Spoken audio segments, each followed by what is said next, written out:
तो hello everyone, स्वागत है आप सभी का हमारे इस YouTube channel question for exam में। दोस्तों, पिछले वाले वीडियो लेक्चर में हम लोग 10वीं कक्षा के मैथमेटिक्स का 1 से लेकर 20 तक का तमाम ऑब्जेक्टिव क्वेश्चनों का सलूशन कर लिए थे और आज की इस वीडियो में हम लोग क्वेश्चन नंबर 20 से लेकर 100 तक का तमाम मैथमेटिक्स ऑब्जेक्टिव क्वेश्चनों का सलूशन करेंगे, जो कि आपके मैट्रिक बोर्ड परीक्षा 2023 के लिए काफ़ी ज़्यादा इंपॉर्टेंट है।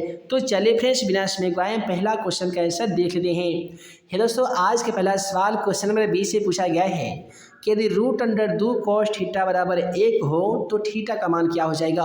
तो हम यहाँ पे क्या करेंगे, लिखेंगे कि cos थीटा बराबर 1, तो √2 जो आप गुना में देख पा रहे हैं बराबर किधर जाकर ये भाग में हो जाएगा।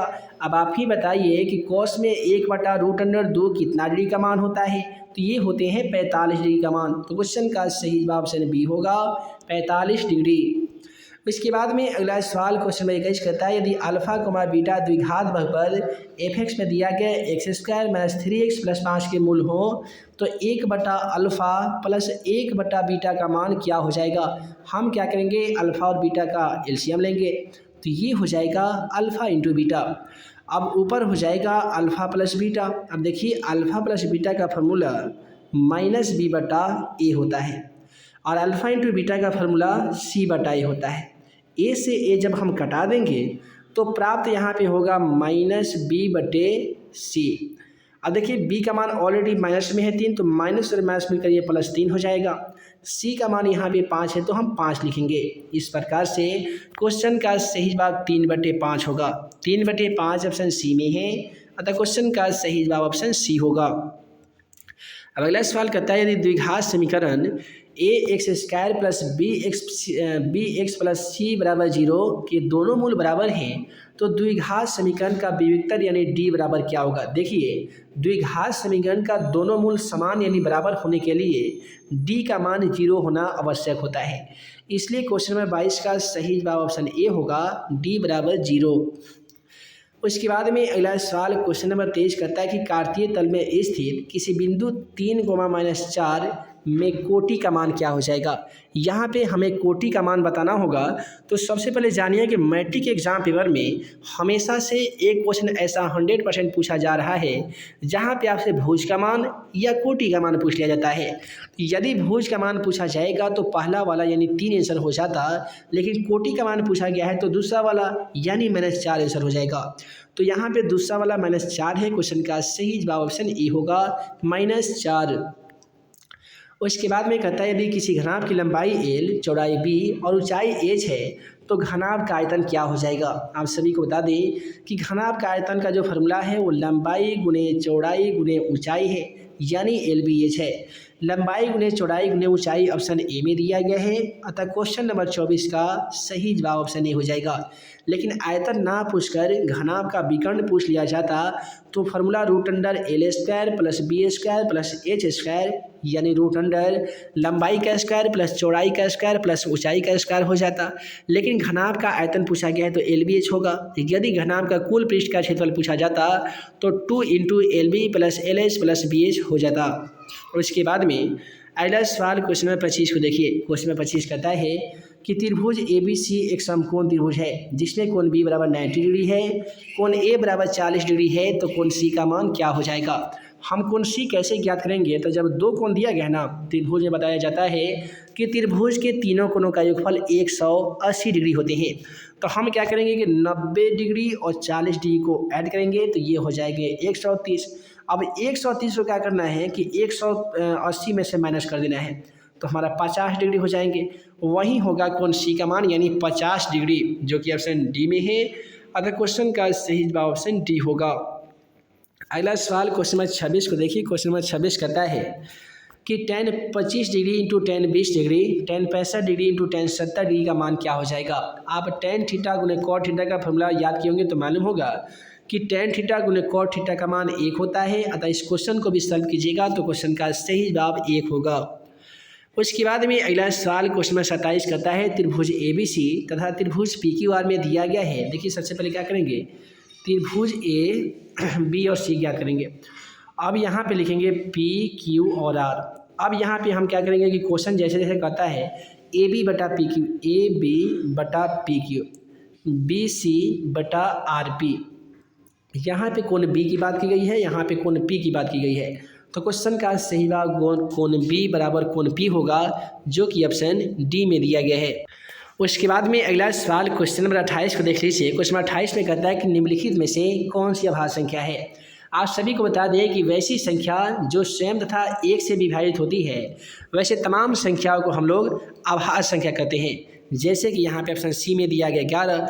11 एक ऐसी संख्या है जिसमें कभी भी भाग लेगा तो 11 से लेगा या 1 से लेगा, तो ये संख्या आपको अभाज्य संख्या हो जाएंगे। उसके बाद में अगला सवाल क्वेश्चन नंबर 29 को देख लीजिए। क्वेश्चन 29 कहता है कि 1 + cot² थीटा बटा 1 + tan² थीटा का मान क्या होता है। तो दोस्तों आसान सा इसका ट्रिक जान लीजिए कि कहता है कि 1 + cot² थीटा बटा 1 + tan² थीटा। यदि आपको सबसे पहले दिया गया होगा tan² थीटा, तो क्वेश्चन का सही जवाब tan² थीटा होगा।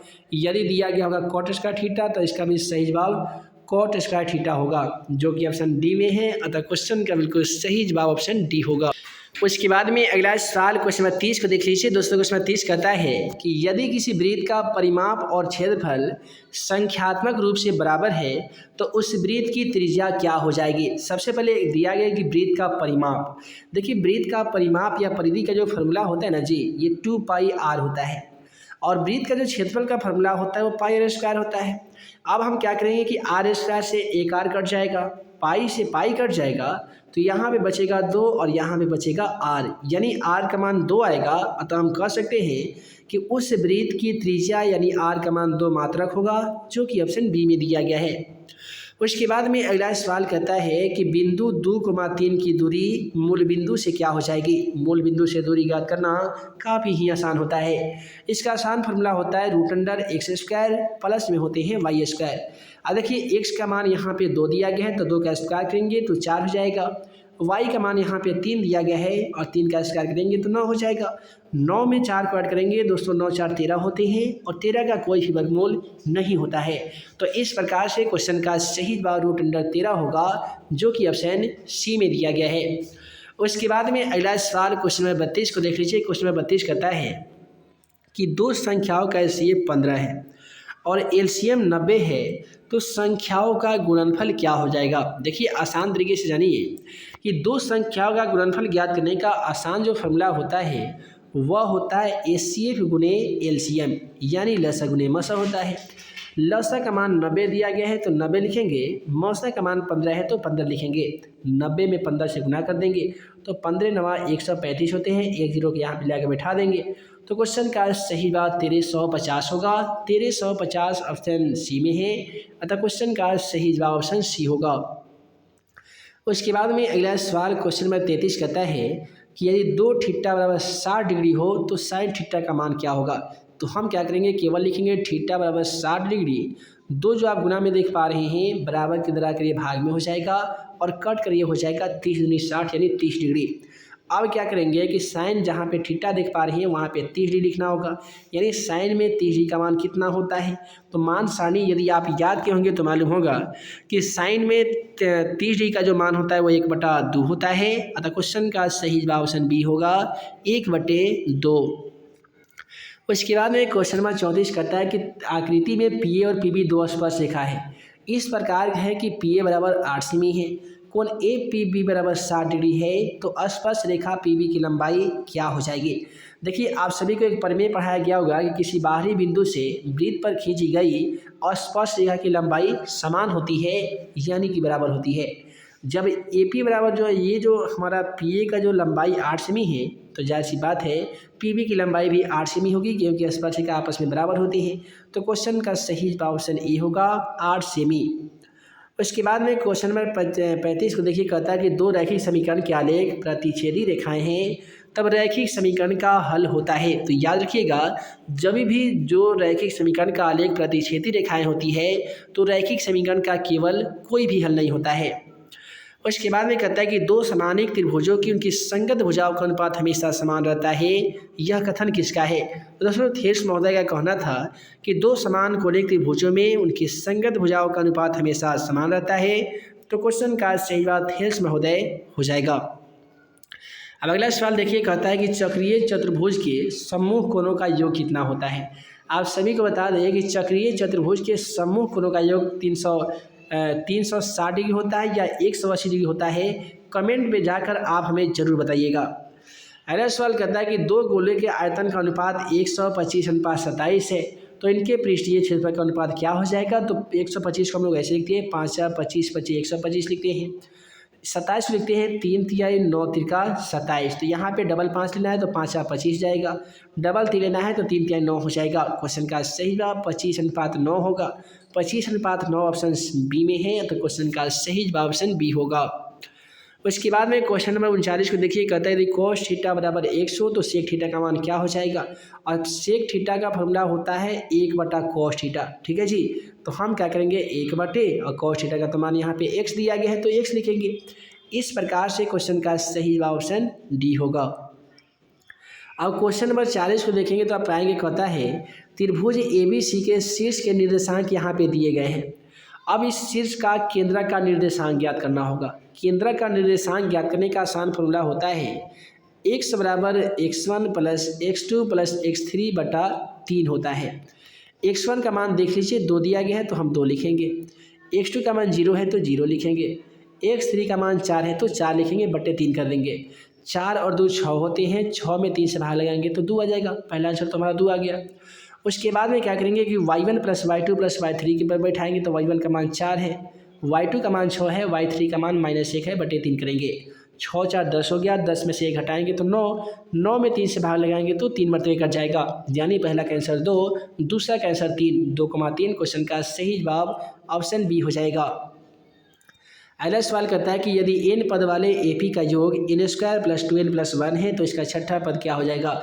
छठा पद याद कीजिएगा तो 6 × 3 = 12, 12 में आपको 1 ऐड करना होगा तो ये 13 हो जाएगा। उसके बाद में कहता है कि दो समरूप त्रिभुज की भुजाएं 3:5 के अनुपात में है तो त्रिभुज का क्षेत्रफलों का अनुपात क्या हो जाएगा। जब भी त्रिभुज की भुजा का अनुपात दे दी जाए और आपसे क्षेत्रफल का अनुपात पूछा जाए तो आसान सा फॉर्मूला का यूज कीजिएगा कि 3 का स्क्वायर खींचेगा तो 3 × 9 हो जाएगा, 5 के स्क्वायर खींचेगा 25 हो जाएगा, जो कि आपका क्वेश्चन का सही जवाब हो जाएगा।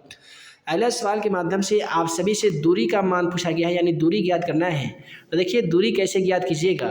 तो इसका जो फॉर्मूला आता है √x2 - x1 का होल स्क्वायर होता है। x2 का मान 2 है तो आपको 2 लिखना है, x1 का मान 4 है तो 4 लिखना है, इसका स्क्वायर कर दीजिए। y2 का मान यहाँ पे 3 है तो 3 लिखेंगे, y1 का मान -1 है तो माइनस और माइनस मिलकर +1 हो जाएगा। अब देखिए 2 में से 4 घटाइएगा तो -2 बचेगा और -2 का स्क्वायर 4 होगा, 3 में 1 ऐड करेंगे तो 4 होगा और 4 का स्क्वायर करेंगे तो 16 हो जाएगा। अब देखिए 16 और 4 20 होते हैं, 20 का गुणनखंड कर दीजिए तो ये होता है 2 दूनी 4, 4 × 5 20 होता है। डबल 2 का 1 2 रूट से बाहर निकलेगा, रूट में बचेगा 5, क्वेश्चन का सही जवाब 2√5 हो जाएगा। अगला सवाल क्वेश्चन नंबर 44 कहता है कि समीकरण 2√2y² + 5y + √2 का वियुक्तक क्या होगा। वियुक्तक ज्ञात करने का आसान फॉर्मूला होता है b² माइनस होते हैं 4ac। b का मान देख लीजिए 5 दिया गया है तो 5 का स्क्वायर करेंगे यहाँ पे, और -4 × a का मान 2√2 है, c का मान √2 है, तो 5 का स्क्वायर होते हैं 25, तो यहाँ पे हम लोग 25 लिखेंगे। 4 दूनी 8 और √2 में √2 जहाँ करेंगे तो 2 होगा, तो 4 दूनी 8, 8 दूनी 16, यहाँ पे 16 लिखेंगे। देखिए 25 में से 16 घटा लीजिएगा ना तो 9 बचेगा, और 9 यहाँ पे ऑप्शन ए में दिया जा भी चुका है, क्वेश्चन का सही जवाब ऑप्शन ए होगा। अब क्वेश्चन नंबर 45 को देखिए, कहता है कि बिंदु 3,4 और -3,8 को मिलाने वाले रेखाखंड का मध्य बिंदु का निर्देशांक क्या होगा। मध्य बिंदु ज्ञात करने के लिए आसान फॉर्मूला जो होता है वो x बराबर x1 + x2/2 होता है। x1 का मान यहाँ पे 3 है तो 3 लिखेंगे, x2 का मान यहाँ पे -3 है तो -3 लिखेंगे, बटे 2 करेंगे।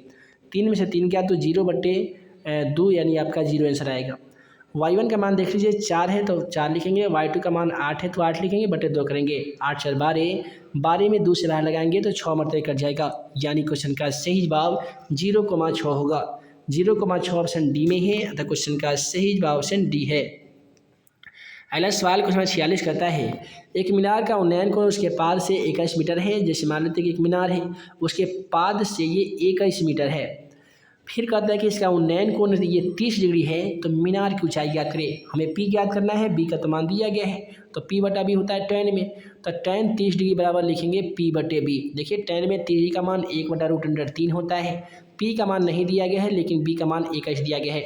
अब हम क्रॉस मल्टीप्लिकेशन कर देंगे, यानी पी में √3 से गुना करेंगे तो पी √3 हो जाएगा, यहाँ पे 21 हो जाएगा। यदि हम p बराबर लिखेंगे 21 तो √3 गुना में है तो भाग में हो जाएगा। अब √3 से गुना √3 से भाग करेंगे तो 21 √3 हो जाएगा। √3 में √3 से गुना करने पे 3 होगा, इसे कटा सकते हैं तो 3 सत्ते 21 यानी 7 √3 होगा। तो 7 √3 यहाँ पे ऑप्शन सी में है, अतः क्वेश्चन का सही जवाब ऑप्शन सी हो जाएगा। उसके बाद में कहता है कि दो भिन्न त्रिज्या वाले वृत्त हमेशा होते हैं। देखिए दो भिन्न त्रिज्या वाले वृत्त हमेशा समरूप होते हैं, क्वेश्चन का सही जवाब ऑप्शन बी होगा। उसके बाद में अगला सवाल कहता है कि यदि कॉसेक थीटा बराबर 5/3 हो तो कॉट थीटा का मान क्या हो जाएगा।